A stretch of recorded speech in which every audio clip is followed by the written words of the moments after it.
Hello, Peter Hewitt, la-artistino here.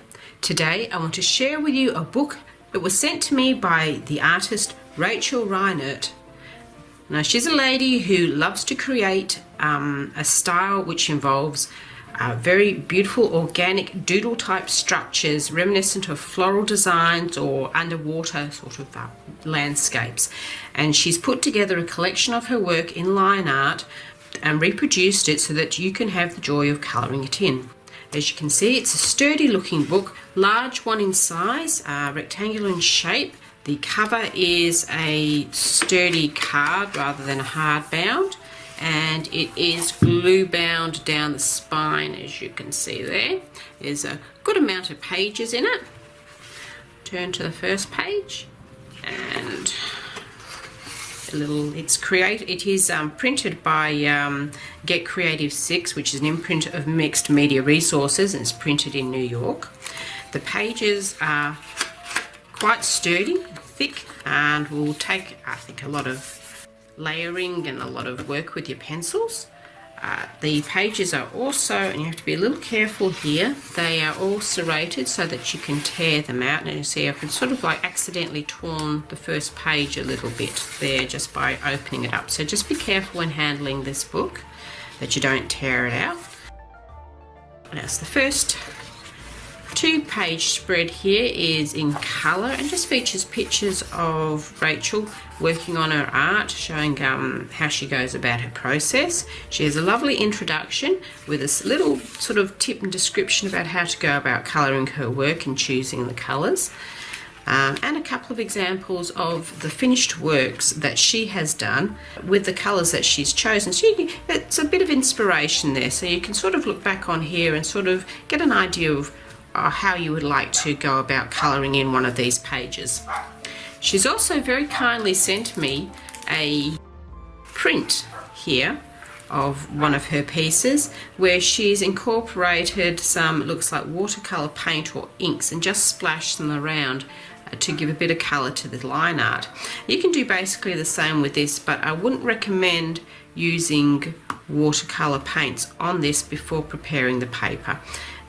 You can either take a page out and photocopy it onto a piece of paper which has been sized, which is suitable for watercolours, or you can use and I've got here a transparent gesso or a clear gesso, and there's keeping in mind that if you use clear gesso or transparent gesso on your paper first, then it will leave a rough surface which makes it unsuitable for pens or markers.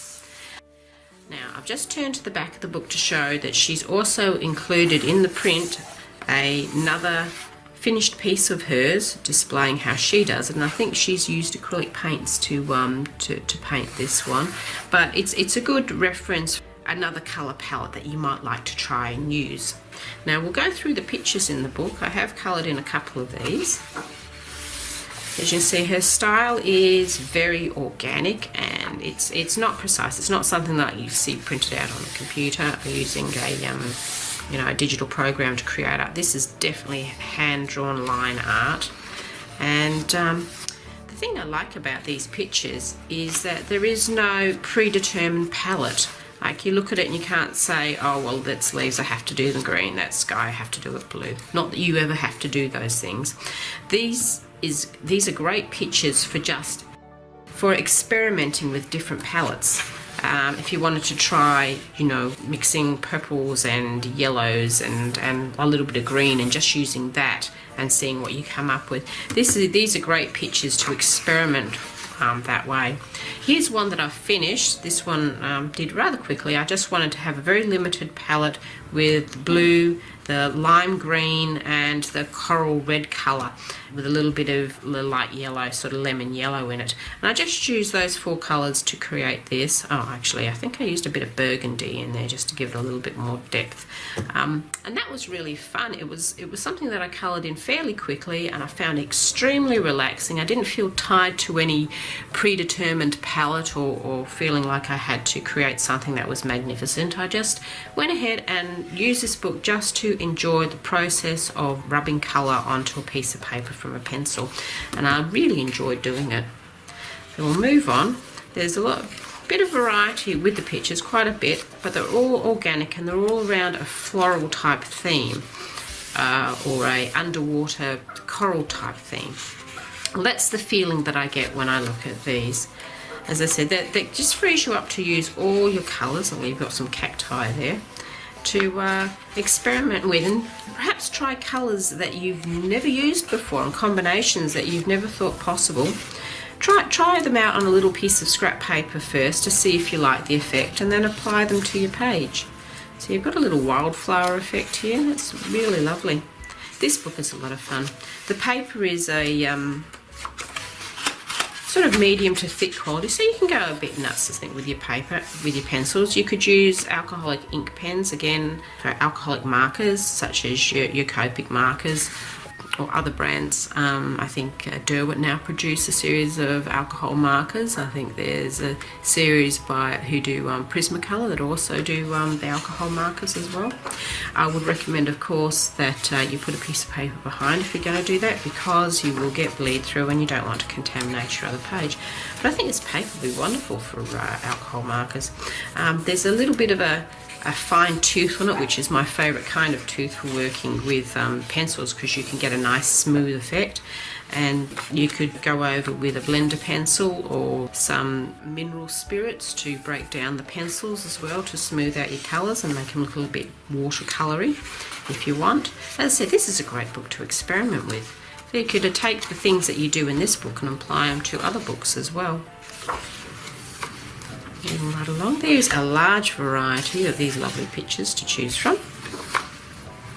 Again, this is sort of like more of an underwater kind of feel. Geez, actually looking at these pictures makes me want to colour them again.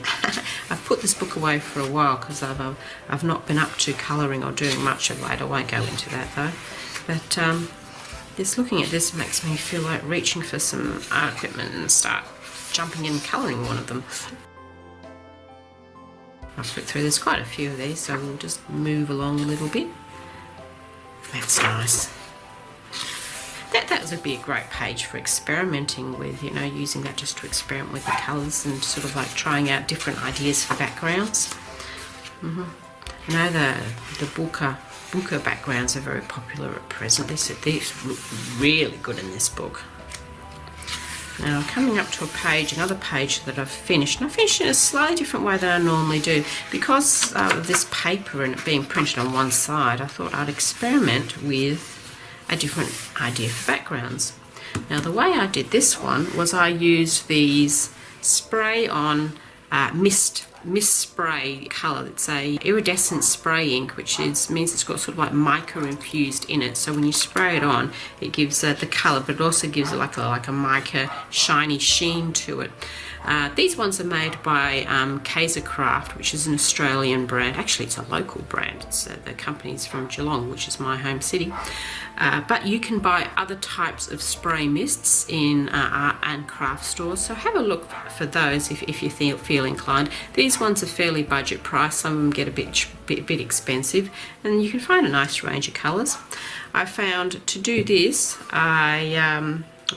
don't forget to shake them as well before you start. Take the cap off and do a few little experimental puffs on a scrap piece of paper. They do tend to go everywhere, so make sure you've got some paper underneath protecting your book and your table, and maybe a piece of paper protecting the other page before you start. The problem with these, using them in your double-sided books, is that they will bleed through like crazy, as you can see there. That's sort of, you know, bled through, and you don't want that contaminating another picture that you don't want to ruin. Now, after putting the sprays on and letting them dry completely, I used Prismacolor pencils to colour the rest of it in. And now the reason I chose Prismacolor pencils is because they're fairly opaque, and I could go over them and partially obliterate the colour underneath, but they're not completely opaque, say like acrylic paints, and that meant I could still get the texture and the feel of the colours that were underneath still came through, so it gave the whole picture a translucent look. That's something you can experiment in either this book or other colouring books. And I've got this kind of special kind of floaty translucent effect with these jellyfish. Anyway, I'll keep going with this book now. And you can see I did contaminate this paper on this side a little bit because I didn't take my own advice and forgot to put a piece of paper underneath before I started spraying. Silly me. I will cover that up when I colour this picture. I'll find a way to just obliterate those marks. It won't stop me from colouring, mind you. I find if you do contaminate a piece, another picture, you can often just cover it up with a fresh colouring over the top. Okay, coming back to the end of this book now. And these floral arrangements are lovely. These would be wonderful to colour and take out and actually frame, I think. Sorry if you can hear that. That's my little dog barking outside. Somebody's left the back door open. I'll have to drag her in. Posted a picture of her on Facebook today and said, no, I think something's wrong with my dog because she was upside down looking very dead on the chair, fast asleep. But as you can hear, she ain't dead. Okay, that's that final print. And then we go to the back of the book.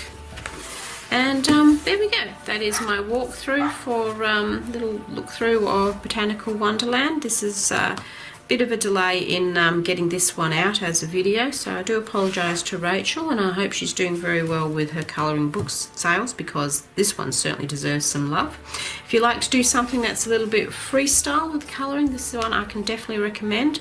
The quality of this book is very high, so I will leave details of how to purchase this book down below in the description area. Until next time, I hope you enjoy any colour adventures that you're currently on, and happy colouring!